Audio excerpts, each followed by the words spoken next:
تتجافى جنوبهم عن المضاجع يدعون ربهم خوفا وطمعا ومما رزقناهم ينفقون تتجافى جنوبهم عن المضاجع يدعون ربهم خوفا وطمعا ومما رزقناهم ينفقون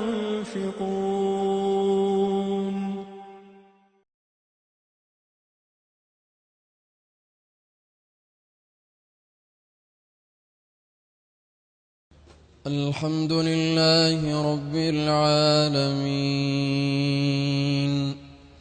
الرحمن الرحيم مالك يوم الدين إياك نعبد وإياك نستعين اهدنا الصراط المستقيم صراط الذين أنعمت عليهم غير المغضوب عليهم ولا الضالين آمين. قل لا أملك لنفسي نفعا ولا ضرا إلا ما شاء الله ولو كنت أعلم الغيب لاستكثرت من الخير وما مسني السوء إن أنا إلا نذير وبشير لقوم يؤمنون هو الذي خلقكم من نفس واحدة وجعل منها زوجها ليسكن إليها فلما تغشاها حملت حملا خفيفا فمرت به فلما أثقلت دعوا الله ربهما لئن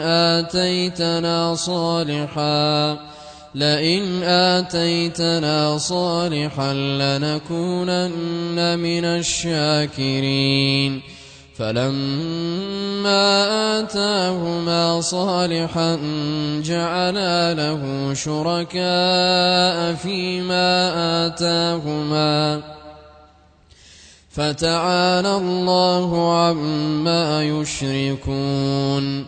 أيشركون ما لا يخلق شيئا وهم يخلقون ولا يستطيعون لهم نصرا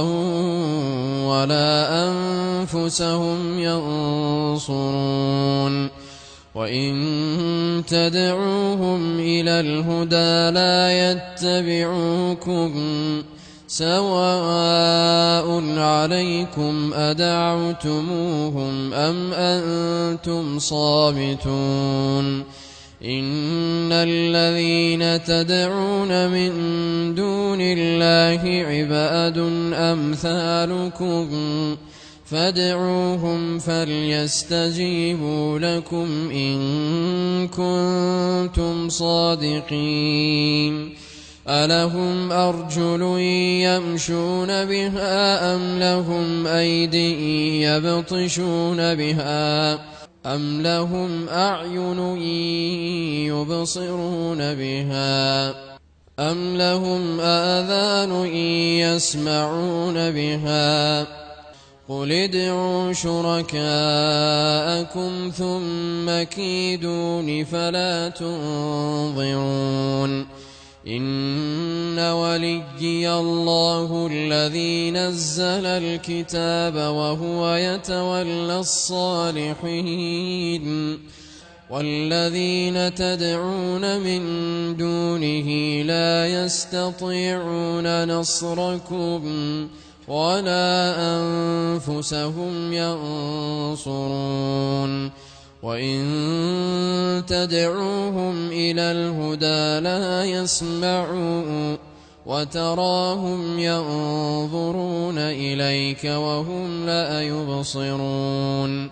خذ العفو وأمر بالعرف وأعرض عن الجاهلين وإما